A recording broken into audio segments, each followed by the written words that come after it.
할렐루야. 은혜와 사랑으로 우리를 품어주시고 큰 능력으로 붙들어 주시는 참 좋으신 우리 아버지 하나님께 찬양과 경배를 드립니다. 존경하고 사랑하는 성도 여러분, 지난 한 주간 설 명절을 지내면서 행복하셨습니까? 역시 설 명절이 우리 민족의 큰 명절임을 깨닫습니다. 참 좋은 연휴였습니다. 어젯밤 늦게 남동생과 통화를 했어요. 제가 번뜩 생각이 나가지고 전화를 했어요. 10시 다 돼가지고 전화하니까 동생이 놀래가지고 뭔 일이냐고. 나 자랑할 게 하나 있는데. 뭐요? 이 밤에. 좀 동생이 저보다 좀 무뚝뚝합니다. 다른 게 아니고 이건 꼭 말해야 될 것 같아. 뭔데? 나 이번 설 명절에 큰 선물을 받았어. 뭘 받았냐니까. 나 엄마 만났다. 제가 설날 아침에 새벽 기도 마치고 잠깐 잠이 들었는데 꿈을 꿨어요. 그 꿈에서 엄마를 만났다니까요. 엄마 살아계신 사람은 몰라.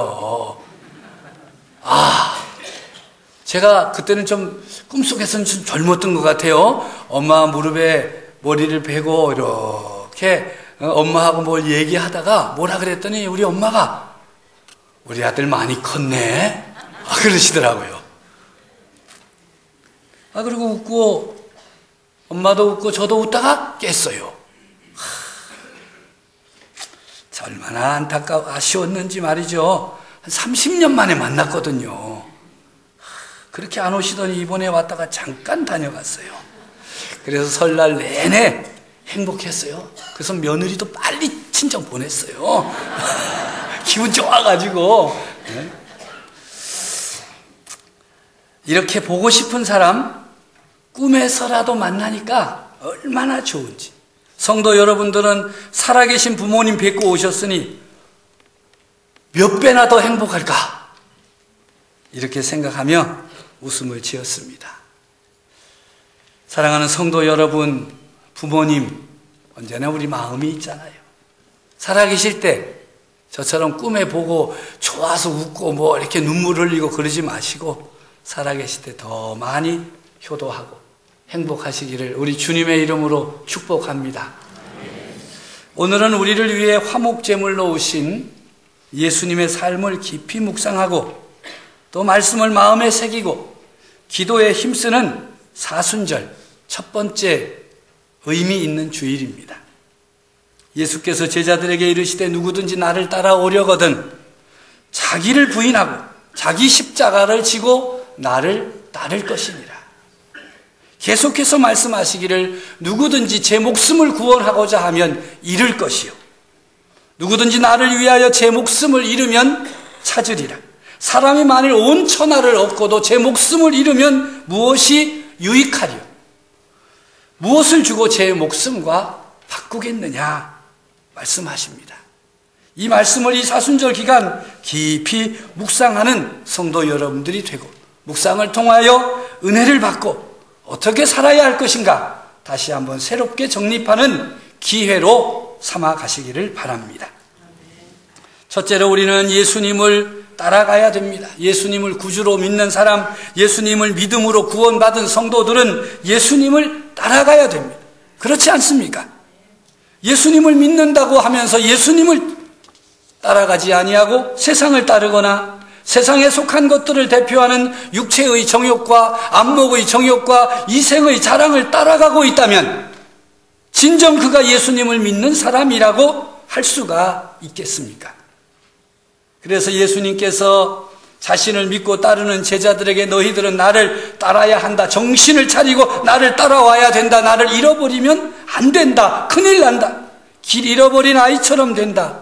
목자 잃은 양처럼 된다. 나를 따라오너라.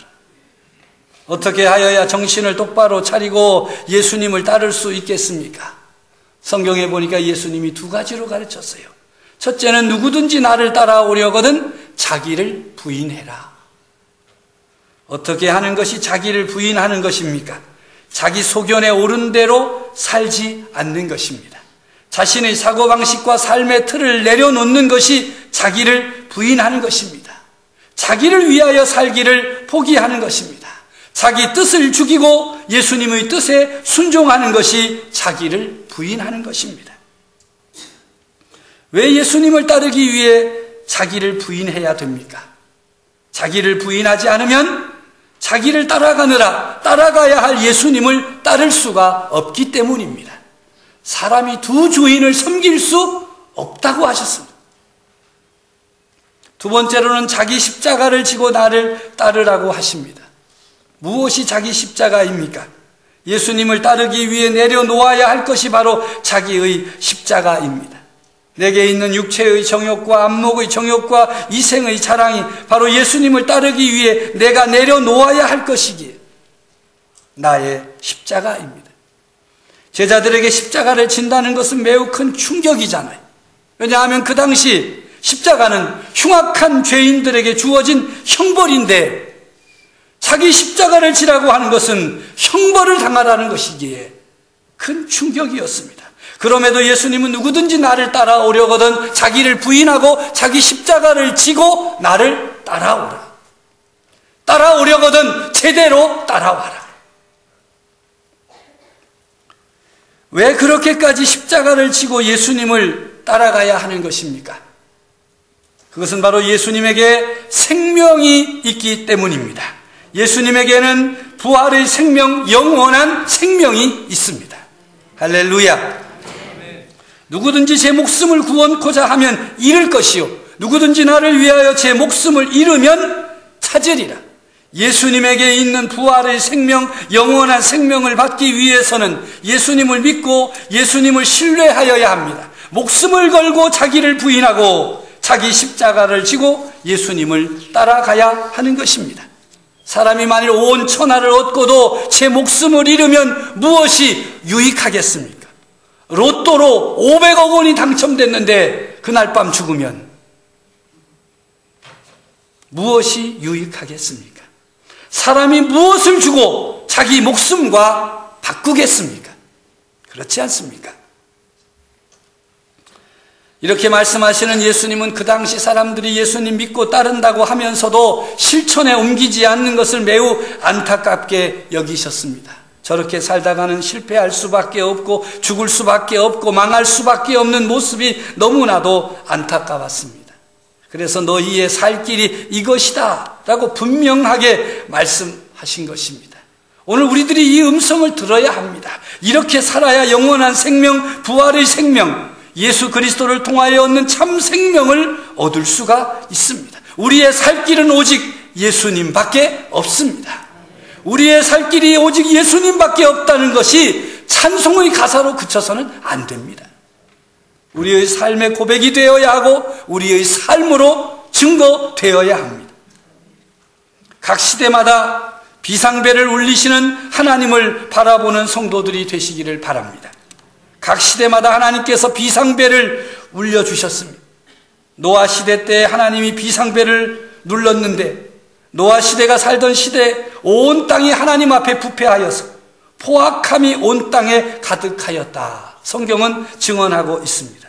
하나님이 보시기에 땅이 부패하였는데 그 말씀은 땅에 사는 모든 혈육 있는 자의 행위가 부패하였다는 것입니다. 그래서 하나님께서 노아에게 말씀하십니다. 모든 혈육 있는 자의 포악함이 땅에 가득함으로 그 끝날이 내 앞에 이르렀으니 내가 그들을 땅과 함께 멸하노라. 창세기 6장 17절에 보면 내가 홍수를 땅에 일으켜 무릇 생명의 기운이 있는 모든 육체를 천하에서 멸절하리니 땅에 있는 것들이 다 죽으리라. 이런 비상벨 소리가 울려 퍼져도 그 당시 사람들이 관심을 갖지 않았습니다. 노아는 하나님의 말씀을 듣고 방주를 짓느라 참으로 오랜 시간이 걸렸어요. 그 오랜 시간 동안 노아가 방주를 지으면서 찾아온 사람들에게 무엇을 말했겠습니까? 너희의 부정과 부패를 버리지 아니하면 망할 것이다. 하나님께서 진노하심으로 망하게 되었으니 너희가 살 길을 찾으라고 얼마나 외쳐댔겠습니까? 그러함에도 사람들은 그 말에 관심 갖지 않았습니다. 아마 오히려 노아를 정신 나간 광신자로 몰았을 것입니다.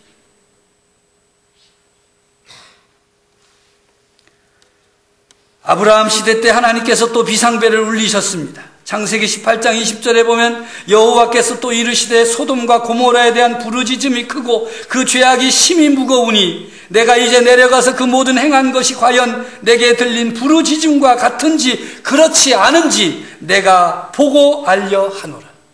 이 시대는 쾌락을 추구하기 위해 범죄한 시대입니다. 잘 살아보려고 남보다 더 멋지게 살아보려고 힘쓰던 시기였습니다. 그 결과가 무엇입니까? 멸망입니다. 그래도 하나님은 백성들 가운데 구원받을 사람이 있는가 살피시고 롯과 그의 가족들을 건져주셨습니다. 그리고 내 사위나 자녀나 성중에 내게 속한 자들을 다 성 밖으로 끌어내라. 그들에 대한 부르짖음이 여호와 앞에 크므로 여호와께서 이곳을 멸하시려고 우리를 보내셨으니 이곳을 멸하리라. 이 비상 소리를 듣고도 롯이 가만히 있었겠습니까? 그 창세기 18장 14절에 가면 롯이 나가서 그 딸들과 결혼할 사위들에게 말하여 이르기를 여호와께서 이 성을 멸하실 터이니 너희는 일어나 이곳에서 떠나라 하되 그의 사위들은 농담으로 여겼더라. 이제 이곳이 멸하여질 것인데 망하게 될 것인데 이곳에 있다가는 함께 망할 것인데 그들에게 너희가 이 성을 떠나지 않으면 멸망당하니 떠나자. 그들이 농담으로 여겼습니다. 생명이 걸려있는 간절한 호소에도 불구하고 사위들은 농담으로 여겼습니다. 비상벨 소리를 듣고 비상구로 나가야 하는데 오히려 세상 가운데 머물고자 하였습니다. 망하는 자리에 그냥 머물고자 하였습니다. 그때 롯의 마음이 어떠하였겠습니까? 오늘 이 시대는 비상벨이 울리는 매우 긴박한 상황입니다. 경제적으로는 1% 재벌의 소유와 99% 백성의 소유가 동일한 부의 쏠림으로 인한 대결 구도가 언제 폭발할지 모를 정도로 위험한 소리를 내고 있습니다.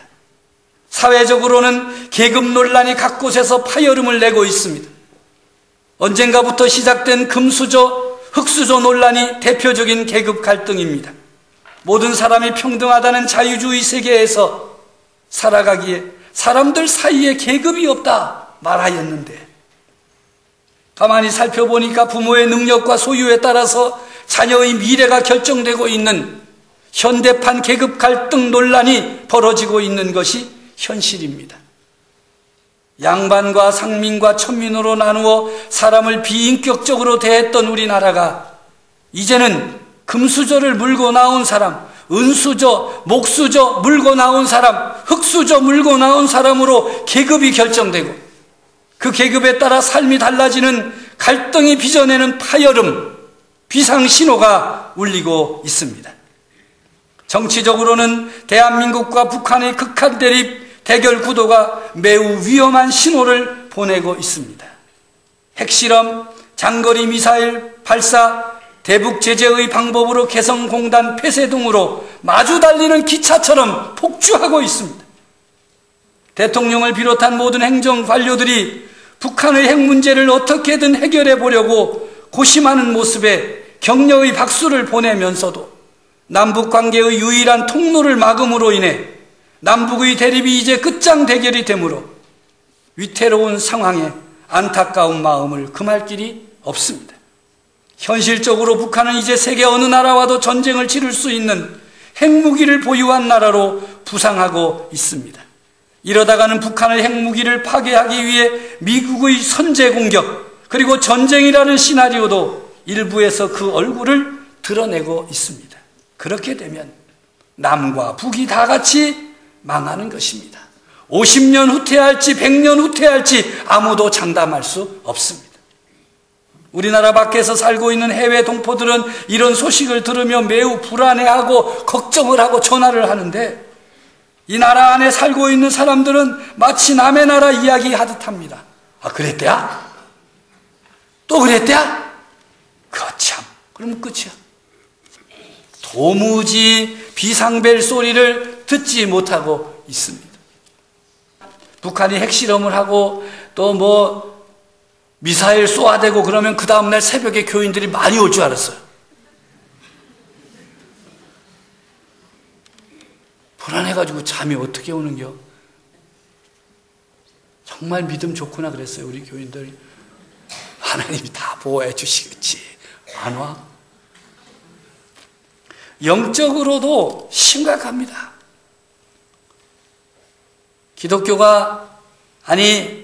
기독교인들이 또 기독교회가 영적 능력을 상실했습니다. 영적 능력을 상실한 교회와 성도들로 인해 나라가 요동하고 있습니다. 가난한 교인, 신앙은 있다고 말하는 기독교인들 가운데 교회에 안 나가는 교인이 100만 명을 넘어서고 있습니다. 교회가 번영신학과 기복신앙에 빠져 허우적거리고 있습니다. 예수님께서 가셨던 길이 아니라 성공과 번성의 길로 나가려고 하다가 낭패를 당하고 있습니다. 침몰하고 있다고 하는 것이 옳은 표현일 것입니다. 약한 자들을 위로하고 격려하고 붙들어 주기보다 세상에서 성공한 권력자들과 힘 있는 사람들의 눈치를 보고 있습니다. 서민과 근로자와 약자를 대변하기보다는 그렇게 하는 소수의 예언자들을 향해서 종북 세력으로 몰아세우고 진보라는 색깔을 입히고 교회 내부에서 대결 구도를 만들고 있습니다. 이런 상황 속에서 교회는 자기의 자리를 잃어가고 교인들은 자기 소견에 옳은 대로 살아가느라 길을 잃어버리고 끊임없이 일어나는 교회 내부의 분열과 갈등, 교계 지도자들의 타락은 세상으로 하여금 교회를 걱정하게 만들고 있습니다. 지난 주간 우리 마음을 아프게 하고 고개를 들지 못하게 하는 단어가 하나 있었습니다. 그것은 바로 목사 아버지라는 용어입니다. 목사 아버지가 딸을 때려 죽음에 이르게 하고 장기간 그 시신을 집에 숨겨둔 어떻게 표현할 수 없는 세상을 놀라게 하는 사건의 주범이 목사 아버지라는 단어로 표현됨으로 인해서 고개를 들 수가 없었습니다. 어떻게 세상에 이런 일이 벌어질 수 있는가? 세상이 말세다. 희망이 사라졌다. 말들 합니다. 이것이 영적인 비상사태가 아니겠습니까? 영적으로 비상벨이 너무나도 크게 울리고 있는데 왜 듣지 못하고 비상구를 찾지 않는 것일까요? 비상벨이 울리면 당황하지 말고 비상구를 찾아야 됩니다. 우왕좌왕하면 안 됩니다. 우리 교회도 한번 연습은 해보긴 해봐야 되는데 비상벨이 울리면 여러분 어디로 가겠어요? 들어온 대로 나가면 되죠? 서로 다투지만 않으면 다 나갈 수 있습니다. 당황하지만 않으면 됩니다. 안내를 받아서 잘 나가면 됩니다. 왼쪽, 오른쪽, 앞쪽도 있습니다. 성가대는 골로 나가면 됩니다.